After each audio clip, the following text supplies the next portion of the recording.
நீதிமன்ற செய்தியாளர் மதன் நம்மோடு இணைந்திருக்கிறார். மதன், தற்போது நீதிபதி ஜெயச்சந்திரன் வாசித்த அந்த தண்டனை விவரங்கள் என்ன, விரிவாக பதிவு செய்யலாம்?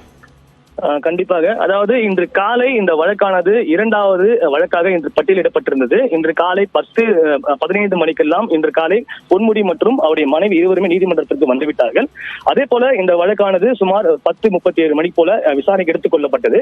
அப்போ இந்த வழக்கில் தண்டனை அறிவிப்பதற்கு முன்னர் இருவரையும் நீதிபதி முன்னே அழைத்தார். அப்போது இந்த தண்டனை குறித்து உங்களுடைய கருத்துக்கள் என்ன, ஏற்கனவே குற்றவாளிகள் என்று முடிவெடுக்கப்பட்டு விட்டது என்று தெரிவிக்கும் போது பொன்முடி தரப்பிலும் சரி, அவராக நேரடியாக அவரும் அவருடைய மனைவி இருவருமே கைகூப்பி தங்களுக்கு வயதாகிவிட்டது, ஏற்கனவே பல்வேறு உடல் பிரச்சனைகள் உள்ளது, எனவே தங்களுக்கு குறைந்தபட்ச தண்டனை வழங்க வேண்டும் அல்லது மேல்முறையீடு செய்வதற்கு ஏதுவாக கால அவகாசம் வழங்க வேண்டும் என்ற ஒரு கோரிக்கை இரண்டு பேருமே கைகூப்பி நீதிபதி முன்பு தெரிவித்தார்கள்.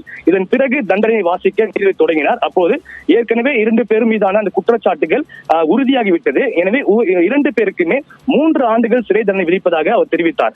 அதே நேரத்தில் உங்களுடைய மருத்துவம், அதாவது உங்களுடைய உடல்நிலை போன்ற அந்த காரணங்களை அடிப்படையாக கொண்டு அதையும் கருத்தில் கொள்ள வேண்டும் என்பதால் 1 மாதத்திற்கு 30 நாட்கள் இந்த தண்டனையை தான் நிறுத்தி வைப்பதாகவும், அந்த காலகட்டத்துக்குள்ளாக நீங்கள் வேண்டுமென்றால் உச்சநீதிமன்றத்துக்கு சென்று நிவாரணம் தேடிக் கொள்ளலாம் என்ற ஒரு தீர்ப்பை இன்று நீதிபதி வழங்கினார்.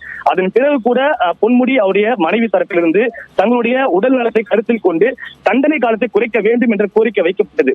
ஆனால் நீதிபதியை பொறுத்தவரைக்கும் 3 ஆண்டுகள் தண்டனை விதிக்கப்பட்டு விட்டது, உங்களுக்கான வழக்கறிஞர்கள் உள்ளார்கள், அதே போல உச்சநீதிமன்றம் ஒன்று உள்ளது, இதற்கு மேலான ஒரு நீதிமன்றம் உள்ளது, எனவே நீங்கள் அங்கே அணுகி உங்களுடைய கோரிக்கையை வைத்துக் கொள்ளலாம் என்று தெரிவித்து இந்த 3 ஆண்டுகளை உறுதி செய்து தற்போது உத்தரவு பிறப்பித்துள்ளார். இதன் பிறகு இருவருமே தற்போது இங்கு நீதிமன்றம் சென்று விட்டார்கள்.